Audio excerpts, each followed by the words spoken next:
Hello, I'm Joe Barks. Welcome to another edition of The Road Back, brought to you by Club and Resort Business, Club and Resort Chef, and the Club and Resort Chef Association. Today's episode is sponsored by Two Hemispheres, the Oregon City, Oregon-based firm that has been partnering with brands for over 20 years. For the golf and club environment, Two Hemispheres specializes in combining business planning, design, and visual merchandising to create the ultimate member experience for pro shops, fitting studios, and entertainment amenities, and to provide added value that drives growth for the club. Unique products and services provided by Two Hemispheres include three-dimensional, custom-designed maps of a club's golf course that can be offered for sale in pro shops and displayed as an attention-getting on-site conversation piece, custom neck gaiters and branded hand sanitizer, and COVID re-entry and future-proofing guides and products, including social distancing signage and other safety and sanitation products and tools provided through a partnership with Hanma Golf. For all of its products and services, Two Hemispheres always demonstrates a passion for the details and with full immersion into what's best for a particular club space, brand, and culture. Learn more at twohemi.com. 2020 brought new challenges for how every club could continue to communicate effectively with members, staff, suppliers, and the world at large. For today's fresh insight into how to deal with the obstacles posed by the coronavirus outbreak and find new and innovative ways to boost business levels and return to full operation, we're going to discuss some new effective techniques for virtual communication while in-person connections are limited with Thomas Preuml, Chief Operating Officer of the Houston Racquet Club, and Charles Carroll, the Executive Chef of River Oaks Country Club in Houston, who's also developed a service that provides clubs with customized podcast capabilities. Thank you both for giving us a few minutes today. Thomas, maybe you could start by giving us a quick recap of how the pandemic has affected the operations of the Houston Racquet Club and how that's changed your ability and need to communicate with your membership and your staff. Thank you, Joe. Appreciate you having me. Absolutely. As all of you know, this has been quite some year last year, so we all had to be nimble and adapt as we went through with all the government orders that came down for the protection of everybody, but the ultimate goal of giving our members a place to go. So it's been a weekly challenge kind of thing, but we've worked our way through it, and so far so good. But absolutely, the podcast, even though we started it way before 2020, really came in handy last year. And in your case, I understand it's a staff communications podcast, almost like a regular radio show that's really proved to be popular and effective. How'd this all come about, and how's it now executed on a regular basis? Well, I've known Charles for quite a while, but I had no idea he's doing this on the side. And he texts me one day and he says, "Hey, how would you like to talk to all your staff at one time?" I go, "Well, what do you mean?" I'm intrigued. So I call him up, and he pitched the idea of how many people do you always have in your employee meetings? And as all of us know, we never have everybody attending. So the podcast was a brand new approach to this, and I like to be somewhat innovative, as Charles knows, and so I bit the hook, and I just absolutely loved it and ran with it. So what's it called, and how often do you have it, and how does it get executed? So we have it mostly every other week. It's called the HRC for Houston Racquet Club Insider Podcast, Insider being our name for our employees. So we have an insider newsletter and so forth. And we initially started it off based on a model that Charles introduced, where you have an employee that did something special and you feature them and so forth. But Charles always said, it's your show, it's your show, it's your show. So I said, well, two things I'm not doing. I'm not scripting. Somewhat we're scripting very loosely. So I wanted to be a conversation between whoever I have sitting across from me, well, 15 feet away from me now these days. And I've taken it as an opportunity to introduce the employees to each other. And it's just amazing, the stories every employee has. I have everything from 9/11 survivors to just unbelievable life stories of staff that's been there. Some of our staff's been there for over 40 years. Some have been there for 2. And it's just incredible. And so word got out about the podcast. I talk about it in board meetings. And then some members went, well, I want to know about, for example, Sarah. And so I said, Charles, can we make this accessible to members? And so fast forward this last December, we also tied it into our annual fundraiser I do every year with a gingerbread project, and we introduced our first member. Well, guess what happened? We had the highest contributions ever because the member, of course, talks to the other member about the podcast. So it's it's grown legs and it's starting to run. And we're almost to episode 40 every 2 weeks. So you can imagine. Wow. And Charles, I understand you've also helped a lot of other clubs use that same technique for effective member communications primarily as well. What are some examples of how that's been carried out, and what are some of the benefits those clubs have seen? Well, thanks, Joe. I mean, Thomas is the trendsetter, right? So it did start out as an employee enrichment communication tool. I was consulting with a company, and they said, we're present in 16 states. We have 4,000 employees. How can we connect? And that's where the brainchild started 3 years ago. But Thomas is the one that's been constantly pushing the envelope, and how he advertises and how he challenges and makes the show exciting for the staff is a whole nother show. But I mean, there's so many ways that the system has been successful for clubs.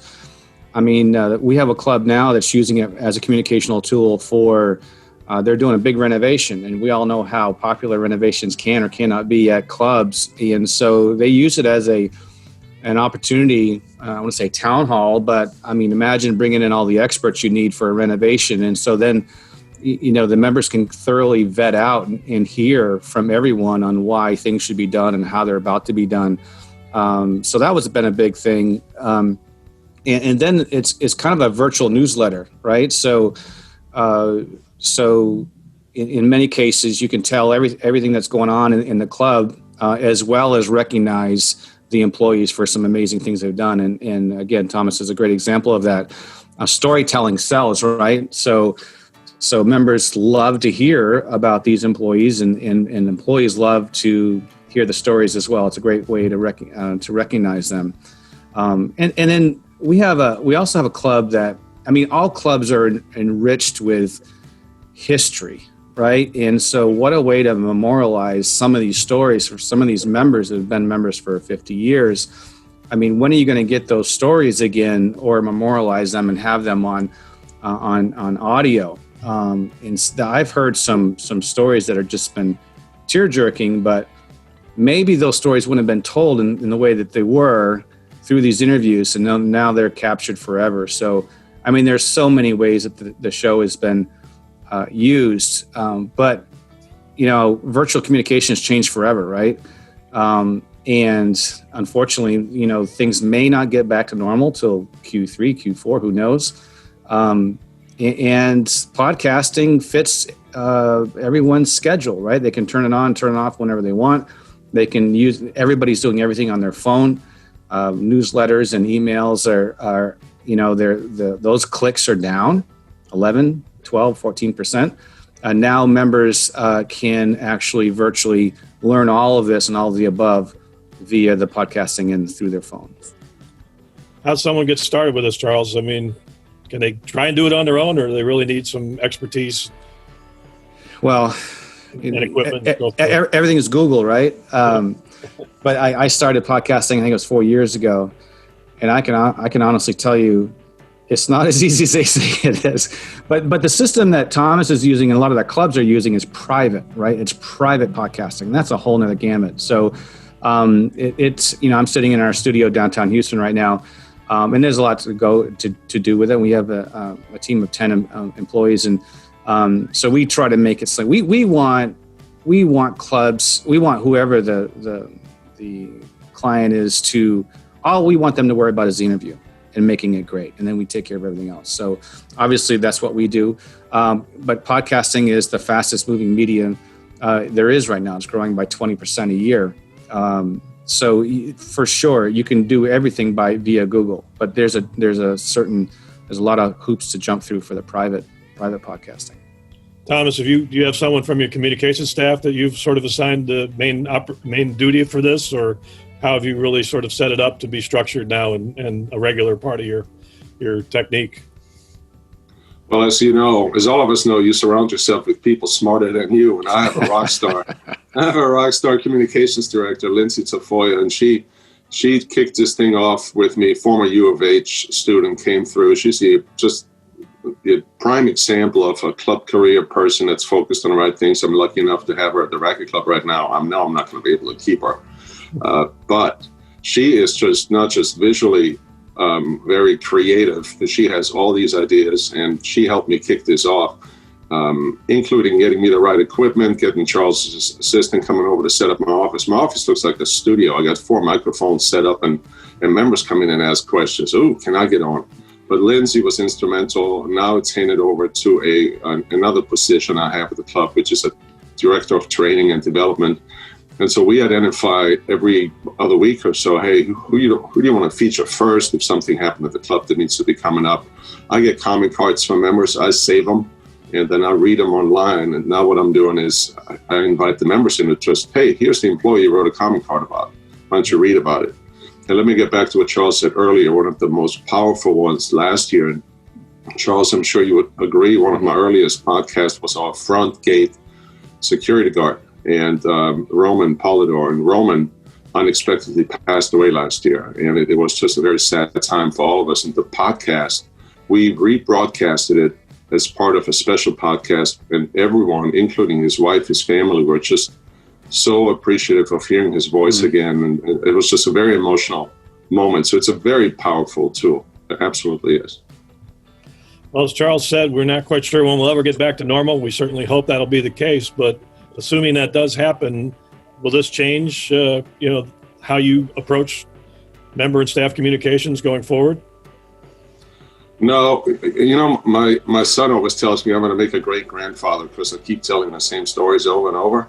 So I love podcasting. It's just great to have the interaction with your staff, with members in such a social environment.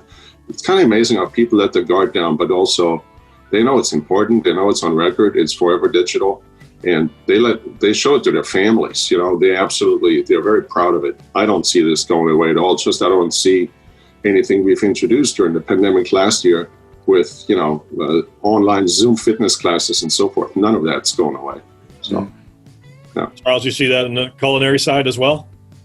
Yeah, absolutely. I mean, clubs. Look, we've had every club in America and around the world has learned how to be as virtual as possible, like Thomas said. So we're doing virtual cooking classes, virtual takeout to go recipes and meals that have videos with it, and Zoom cooking, all the above. Everyone has done everything they possibly can to be as virtual as they can to be there for the members. It's a members club, right? So I agree with Thomas. Our world has what the technology is going to happen in the next 2 years is going to warp speed what's happened in the last 15, and podcast is at the forefront of that. But virtual communication is not going away. The way we're operating now, the way we're ordering things online. And so clubs have to continue to grow, to figure out a way to make sure that we're doing everything we can for our members. Well, I want to thank you both a lot for filling us in on how these virtual communication techniques have proved to be effective during these really challenging and eventful times. And we wish you both continued success as you start the new year. Thanks for joining us today. Thanks a million, Joe. Good job. Once again, this has been The Road Back, brought to you by Club and Resort Business, Club and Resort Chef, and the Club and Resort Chef Association. And today's episode was sponsored by Two Hemispheres. If you have a great idea or success story you'd like to see featured on a future episode of The Road Back, please contact us at editor@clubandresortbusiness.com.